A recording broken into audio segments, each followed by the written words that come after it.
ঘড়ির কাঁটায় তখন ঠিক রাত্রি 8:30। আমার বাহনকে নিয়ে বেরিয়ে পড়লাম রাতের ডিনার সারার জন্য। তো সবাই কেমন আছো? আশা করি সবাই ভালো আছো, আমিও ভালো আছি। এটা ছিল এগরারই একটা নামি দামি রেস্টুরেন্ট। তো এগরা এখন নতুন রূপে সেজে উঠেছে, তো সেটাই দেখতে থাকো পুরো ভিডিওটা। চলো। এগরা এখন নতুন রূপে, আগের যে এগরা তোমরা দেখেছিলে, তো এখন যারা দেখছো পুরো একদম সম্পূর্ণ আলাদা। এগরা থেকে মোহনপুর দিকে যাওয়ার রোডে কিছু দূর আগে গেলে পরে এই রেস্টুরেন্ট, আমাদের দা লাজিজ। তো আজ এই রেস্টুরেন্টে প্রথম এলাম, এতদিন ছিলাম তো এখানে আসা হয়নি, ফার্স্ট টাইম ভিজিট করলাম। তো চলো ভিতরে যাওয়া যাক, আর বাকি তোমাদের সঙ্গে সব কিছু শেয়ার করবো, তুলে ধরলাম। তো প্রবেশ করে দেখলাম অ্যাম্বিয়েন্সটা খুব সুন্দর ছিল, চারিদিকে একটা আভিজাত্যের ছাপ, আর ডেকোরেটেড খুব ওয়েল ছিল। আর এখানে ছোটো ছোটো কেবিন করা ছিল, কেবিনের মধ্যে পার্সোনাল কেউ যদি আসে কাপেলরা, তারা বসে খাবারের মজা নিতেই পারে। আর এদিকে দেখো ফুললি এসি ছিল, আর জাস্ট ওয়েল ডেকোরেটেড, আর এদের সব কিছু একটা ইউনিক ছিল। এখানের জাস্ট মেনু কার্ডটা দেখছিলাম, মেনু কার্ড না ভিআইপি বই, সেটাই বোঝা যাচ্ছিল না। খুব সুন্দরভাবে মেনু কার্ডটাকে ডেকোরেট করা হয়েছিল। আর এখানে ছিল সবই চিপ রেটের খাবার, তো সেগুলো আমরা দেখে নিচ্ছিলাম। অবশ্য যেগুলো ছিল দামগুলো খুবই রিজনেবল প্রাইসে।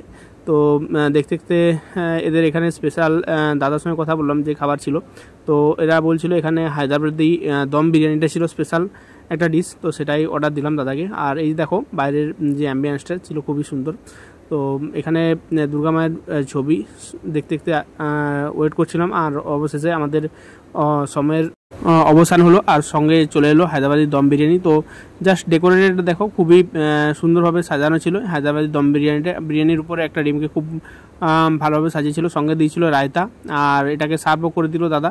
তো চলো এবার টেস্ট করব। তো দেখে তো খুবই লোভনীয়, আর একটা খুব সুন্দর স্মেল উঠছিল। তো টেস্ট করে দেখলাম, জাস্ট একদম সুন্দর, পুরো একদম একই রকম টেস্ট ছিল। তো খুবই ভালোভাবে বানিয়েছিল। আর রায়তাটা দেখো পুরো একদম ঘন, স্যালাড দই দিয়ে তৈরি, আর কোয়ান্টিটিও যথেষ্ট ভালো ছিল, বেশি ছিল। তো সেটা একটু টেস্ট করলাম, খুবই সুন্দর। এদিকে চিকেন ছিল, একটা উইংসের পিস পড়েছিল, সেটা অল্প নিলাম। সঙ্গে আলুটাও পুরো একদম ওয়েল বয়েলড হয়েছিল, সেটার সঙ্গে নিলাম আর টেস্ট করলাম। তো সো সুইট, কী বলবো আর কি, জাস্ট বিউটিফুল আর সুন্দরভাবে ছিল।